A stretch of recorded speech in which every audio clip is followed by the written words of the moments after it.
Salom aziz do'stlar, qadrli tomoshabinlar. Bugun siz bilan juda muhim, hatto hayotiy ahamiyatga ega bo'lgan bir mavzuni muhokama qilamiz. Keyingi pensiya to'lovini qanday qilib to'g'ri va o'z vaqtida olish mumkin?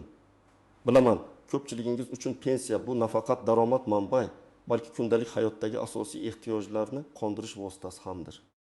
Shu sababli pensiya to'lovlari bilan bog'liq har qanday uzilish yoki muammo jiddiy tashvishlarga sabab bo'lishi mumkin.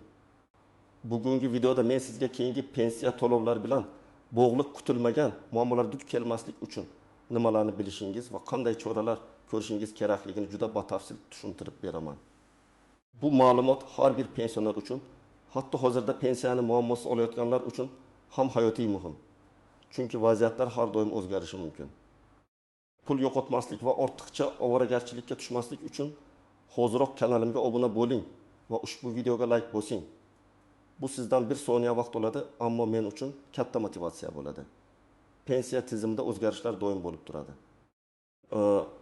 Ilgari pensiya olish jarayoni nisbatan sodda va avtomatik edi. Aksariyat pensionerlar uchun pensiya har oy belgilangan sanada bank kartasiga tushar yoki pochtacha orqali uyga yetkazib berilardi. O'zgarishlar kamdan kam bo'lardi. Shuning uchun ko'pchilik bu masalada hech qanday tashvish chekmasdi. Pensiya jamg'armasiga faqatgina pensiyaga chiqish vaqtida yoki pensiya turini o'zgartirish zarurati tug'ilganda murojaat qilinardi.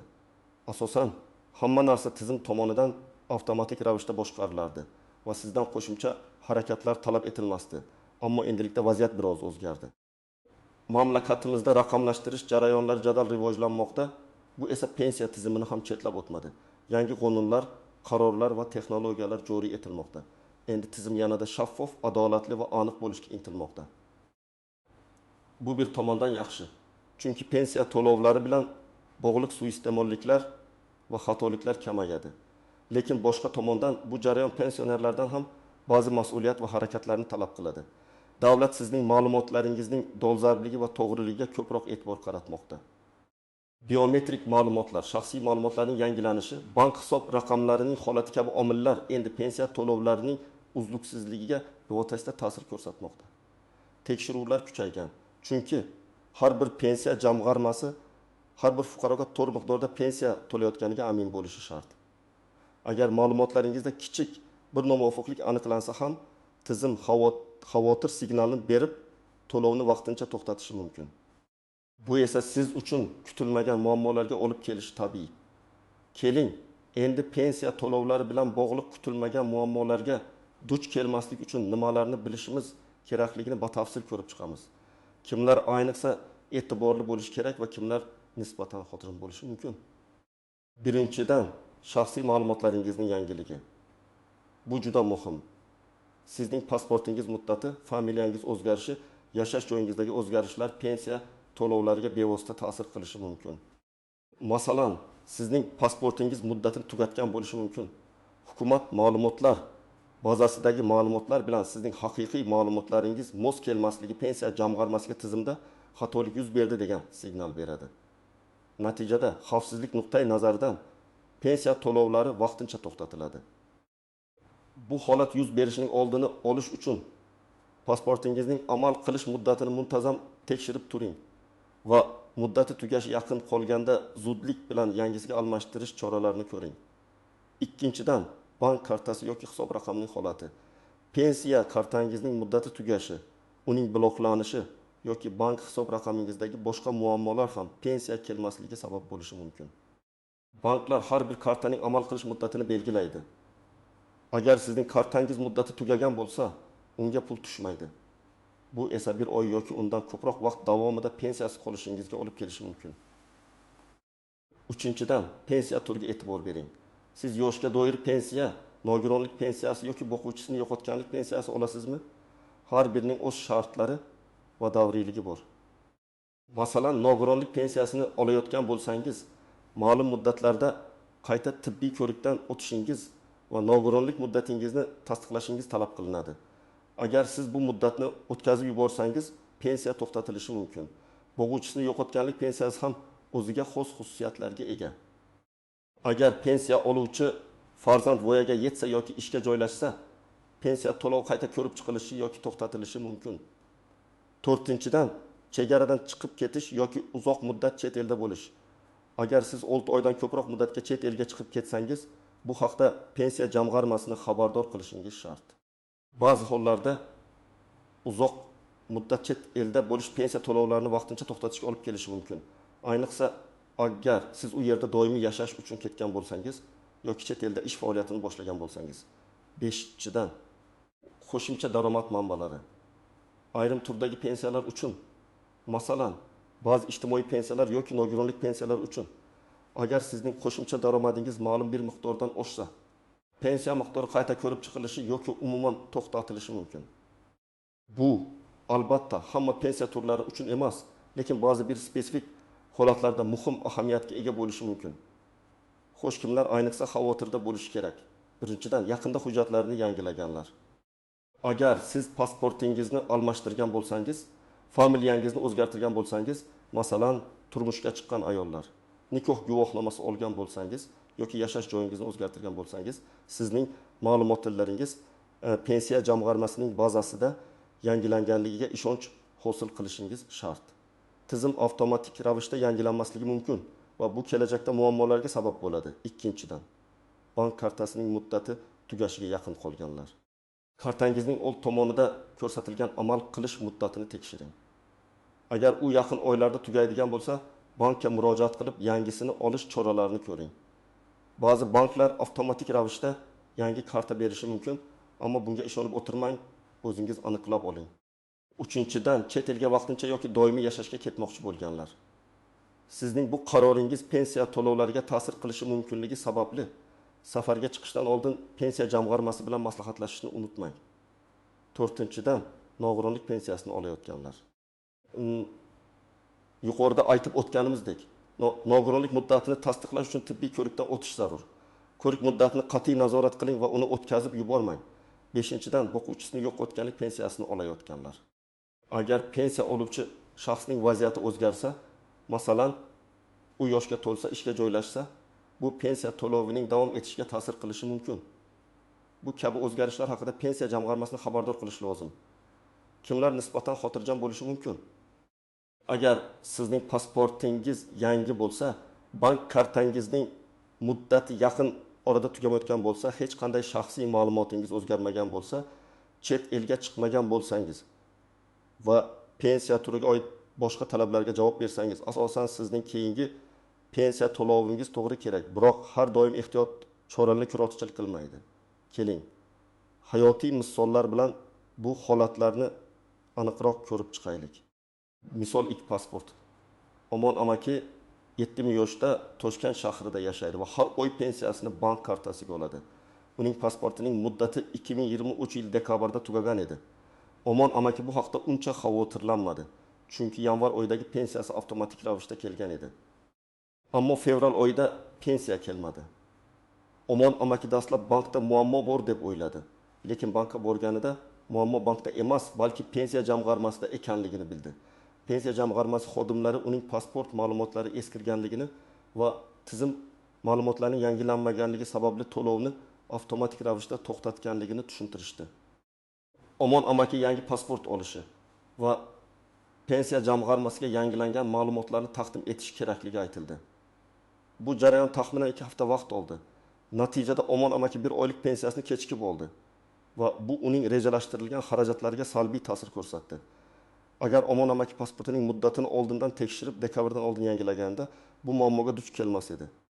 Misol 2 bank kartasi. Fotima Aya 15 yoshda Samarqand viloyatida yashaydi. U ham pensiyasini bank kartasiga oladi. Uning bank kartasining muddati mart oyida tugashi kerak edi. Fotima Aya bu haqda unutib qo'ydi, chunki u har oy pensiyasini muntazam olib kelardi. Aprel oyida pensiya tushmagach, u tashvishlana boshladi. Bankka borganda kartaning muddati tugaganligi ma'lum bo'ldi. Bank xodimlari unga yangi karta tayyorlab berishdi. Ammo bu jarayon ham bir necha kun oldi. Natijada Fotima Aya pensiyasini 1 oy kechikish bilan, ya'ni keyingi oyning pensiyasi bilan birga oldi. 1 oylik pensiyasiz qolish Fotima Ayaning moliyaviy ahvoliga ancha ta'sir qildi, chunki u dorilar uchun pul kerak edi. Agarda Fotima Aya kartasining muddatini o'z vaqtida tekshirib, mart oyida yangi karta olganida bu muammoga duch kelmasdi. Misol 3, chet elga chiqish. Mansur bobo 68 yoshda 6 oyga Rossiyaga farzandlariga mehmonga ketdi. U safarga chiqishdan oldin pensiya jamg'armasiga bu haqda xabar bermadi. Chunki bu vaqtinchalik safar deb o'yladi. U qaytib kelganida 2 oylik pensiyasi to'lanmaganligini bildi. Pensiya jamg'armasiga murojaat qilganida unga ma'lum muddatdan ortiq chet elda bo'lish pensiya to'lovlarini vaqtincha to'xtatishga olib kelishi mumkinligi tushuntirildi. Chunki tizim sizning doimiy yashash joyingizda yo'qligingizni aniqlagan. Mansur bobo o'zining O'zbekiston fuqarosi ekanligini va faqat mehmonda bo'lganligini tasdiqlovchi hujjatlarni taqdim etgach, uning pensiyasi qayta tiklandi va to'lanmagan pullar berildi. Ammo bu ham ancha ovoragarchilik va asab to'kilishiga sabab bo'ldi. Agar u safarga chiqishdan oldin pensiya jamg'armasi maslahatlashganida bu noqulayliklarning oldi olingan bo'lardi. Misol 4 nogironlik pensiyasi. Gulnora opa 45 yoshda ilk guruh nogironligi uchun pensiya oladi. Uning nogironlik muddati yil oxirida tugashi va muddatida qayta tibbiy ko'rikdan o'tish kerak edi. Ammo u o'z ishlari bilan band bo'lib bu muddatni esdan chiqarib qo'ydi. Natijada keyingi oy pensiyasi to'xtatildi. Gulnora opa buning sababini bilish uchun pensiya jamg'armasiga bordi. Unga nogironlik muddatini tasdiqlovchi tibbiy xulosa muddati tugaganligi va shu sababli pensiya to'xtatilganligi aytildi. Gulnora opa qayta tibbiy ko'rikdan o'tib, yangi xulosa olib kelguncha 1 oydan ko'proq vaqt o'tdi. Bu davrda u pensiyasiz qoldi va bu uning uchun jiddiy moliyaviy qiyinchiliklarni keltirib chiqardi. Chunki uning oilasida yagona daromad manbai shu pensiya edi. Agar u o'z vaqtida tibbiy ko'rikdan o'tib, yangi xulosa olib kelganida pensiyasi uzluksiz davom etardi. Keling, endi pensiya to'lovlariga ta'sir qiladigan istisnolar, qaltis jihatlar va uncha ko'zga tashlanmaydigan nozik nuanslar haqida gaplashaylik. Istisnolar ba'zi hollarda tizim avtomatik ravishda ma'lumotlarni yangilashi mumkin. Masalan, fuqarolik pasporti ma'lumotlarining yangilanishi davlat xizmatlari markazlari orqali amalga oshirilgan bo'lsa, bu ma'lumotlar pensiya jamg'armasiga avtomatik ravishda yuborilishi mumkin. Biroq bunga to'liq ishonib qolmaslik kerak. Har doim o'zingiz tekshirganingiz ma'qul. Chunki texnik nosozliklar yoki ma'lumotlar uzatishdagi kechikishlar sababli avtomatik yangilanishlar har doim ham o'z vaqtida amalga oshmasligi mumkin. Favqulodda vaziyatlar, masalan, pensionerning og'ir kasalligi yoki harakatsiz qolishi holatlarida pensiyani boshqa shaxs, ya'ni vakolatli shaxs olishi mumkin. Buning uchun maxsus tartib-qoidalar mavjud bo'lib, notarial tasdiqlangan ishonchnoma yoki pensiya jamg'armasining ruxsati talab qilinishi mumkin. Bu imkoniyatdan faqatgina qonuniy asosda va zarur hollarda foydalanish zarur. Xalq banki filiallari ba'zi hududlarda, ayniqsa qishloq joylarda pensiya to'lovlarining uyiga yetkazib berish xizmatini taklif etadi. Bu xizmat juda qulay. Ammo u barcha hududlarda ham bir xil darajada faol ishlamaydi va ba'zi pensionerlar uchun kechikishlar yoki tushunmovchiliklar yuzaga kelishi mumkin. Agar siz uyga pensiya oluvchilar toifasiga kirsangiz va pensiya kechiksa, darhol mahalliy xalq banki filialiga murojaat qiling. Qaltis jihatlar va firibgarlar, afsuski firibgarlar har doim faol. Ular o'zlarini pensiya jamg'armasi xodimi yoki bank xodimi deb tanishtirib, sizga qo'ng'iroq qilishlari yoki SMS xabarlar yuborishlari mumkin. Bunday firibgarlar sizning bank karta raqamingiz, PIN kodingiz, CVV kodingiz yoki boshqa shaxsiy ma'lumotlaringizni so'rashadi. Hargiz bunday ma'lumotlarni hech kimga bermang. Pensiya jamg'armasi yoki banklar sizdan telefon orqali bu kabi maxfiy ma'lumotlarni so'ramaydi. Agar shunday qo'ng'iroq bo'lsa, darhol aloqani o'zing va huquq-tartibot organlariga xabar bering. Barcha pensiya masalalarini shaxsan pensiya jamg'armasi yoki bank filialiga borib hal qiling. Noto'g'ri ma'lumotlar berish ham katta muammolarga olib kelishi mumkin. Ba'zan bilmasdan yoki beparvolik tufayli siz pensiya jamg'armasiga noto'g'ri ma'lumotlarni taqdim etishingiz mumkin. Masalan, ish staji yoki daromad haqida. Bu holatda kelajakda pensiya miqdori qayta hisoblashda yoki boshqa tekshiruvlar davomida xatoliklar aniqlansa, sizdan ortiqcha to'langan mablag'ni qaytarish talab qilinishi mumkin. Bu esa katta noqulayliklarni keltirib chiqaradi. Hujjatlarni yo'qotish yoki ularning shikastlanishi, pasport, pensiya guvohnomasi, nikoh guvohnomasi kabi muhim hujjatlarning yo'qolishi yoki shikastlanishi pensiya to'lovlari bilan bog'liq jarayonlarni sezilarli darajada murakkablashtirishi mumkin. Bunday holatda siz avval yo'qolgan hujjatni qayta tiklashingiz kerak bo'ladi. Bu esa vaqt va asab talab qiladi. Shuning uchun barcha hujjatlaringizni ehtiyot qiling va ularning nusxalarini saqlab qo'ying. uncha ko'zga tashlanmaydigan nozik nuanslar elektron pensiya daftarchasi. Hozirda ko'pchilikning ish staji elektron tarzda hisobga olinmoqda. Bu ma'lumotlarning to'g'riligini va ularning pensiya jamg'armasi bazasida aks etganligini tekshirish muhim. Agar ish stajingizda biron bir xatolik yoki uzilish bo'lsa, bu kelajakda pensiya miqdoriga ta'sir qilishi mumkin. Davlat xizmatlari markazlari orqali o'zingizning elektron pensiya daftarchangizni tekshirishingiz va zarur bo'lsa, o'zgartirishlar kiritishingiz mumkin. Yagona oyna markazlari orqali xizmatlar. Pensiya bilan bog'liq ko'plab masalalarni endilikda davlat xizmatlari markazlaridagi yagona oyna tamoyili asosida hal qilish mumkin. Bu sizga turli idoralarga yugurishdan qutulish imkonini beradi. U yerda siz pasportingizni yangilash, pensiya guvohnomasi olish, ba'zi ma'lumotlarni tekshirish kabi xizmatlardan foydalanishingiz mumkin. Bu sizning vaqtingizni tejaydi va jarayonni soddalashtiradi. Yashash joyi o'zgarganda ro'yxatdan o'tish, propiska. Agar siz bir viloyatdan boshqa viloyatga yoki bir tumandan boshqa tumanga doimiy yashash uchun ko'chib o'tsangiz, yangi yashash joyingizda ro'yxatdan o'tishingiz shart. Bu sizning pensiya to'lovlarining o'z vaqtida kelishiga ta'sir qilishi mumkin. Chunki pensiya to'lovlari sizning doimiy yashash joyingizdagi pensiya jamg'armasi bo'limi tomonidan amalga oshiriladi. Doimiy propiska va vaqtincha propiska o'rtasidagi farqni bilish muhim. Vaqtincha propiska bo'yicha pensiya to'lovlari to'xtatilishi mumkin. Chunki pensiya jamg'armasi sizning doimiy yashash joyingiz bo'yicha to'lovni amalga oshiradi. Pensiya miqdorini qayta hisoblash. Ko'pchilik bilmaydi, lekin agar sizning ishlash stajingizda qo'shimcha yillar topilsa, masalan, arxivda unutib qoldirilgan ish joylar bo'lsa yoki ish haqingiz o'zgargan bo'lsa, siz pensiya miqdorini qayta hisoblashni so'rashingiz mumkin. Bu pensiyangizni oshirishga olib kelishi mumkin. Buning uchun pensiya jamg'armasiga tegishli hujjatlar bilan murojaat etishingiz kerak. Bu uncha ko'zga tashlanmaydigan, lekin moliyaviy jihatdan juda foydali nuansdir.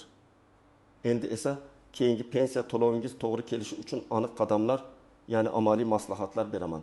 Bularni bajarish sizni ko'plab muammolardan qutqaradi. Qadam 1.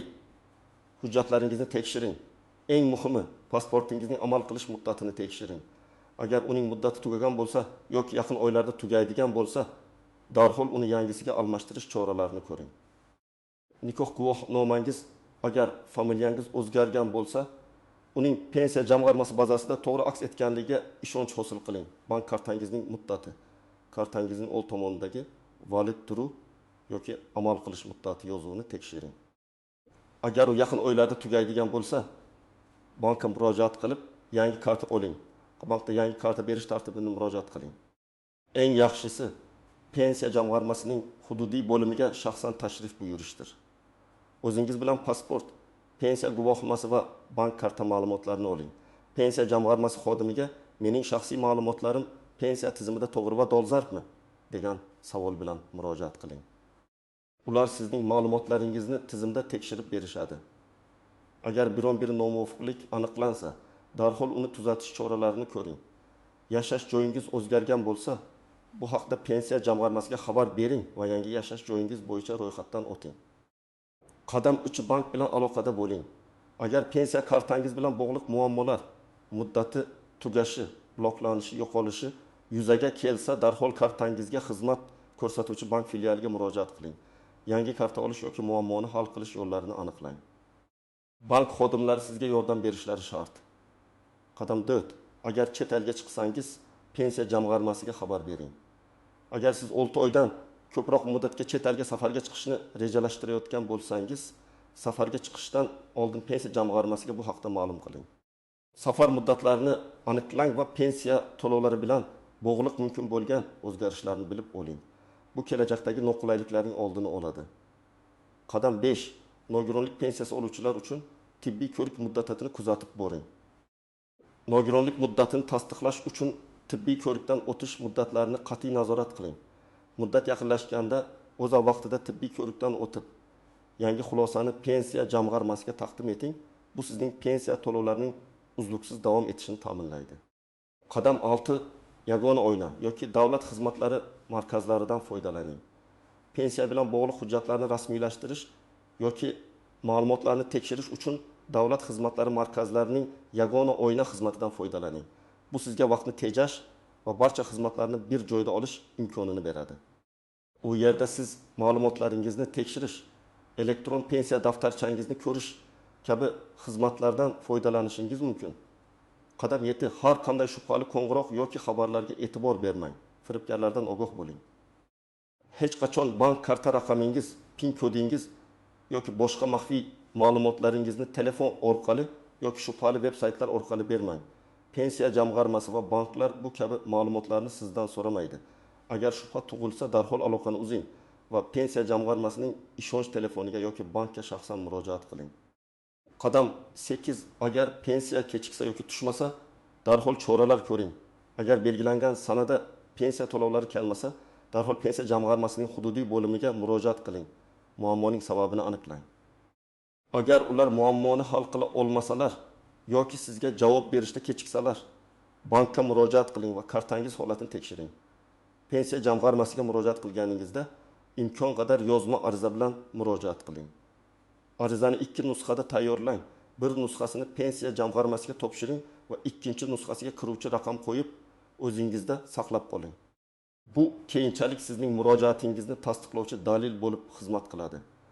Aziz do'stlar, bugun biz keyingi pensiya to'lovining to'g'ri va o'z vaqtida kelishi uchun nimalar qilish kerakligi haqida juda batafsil gaplashdik.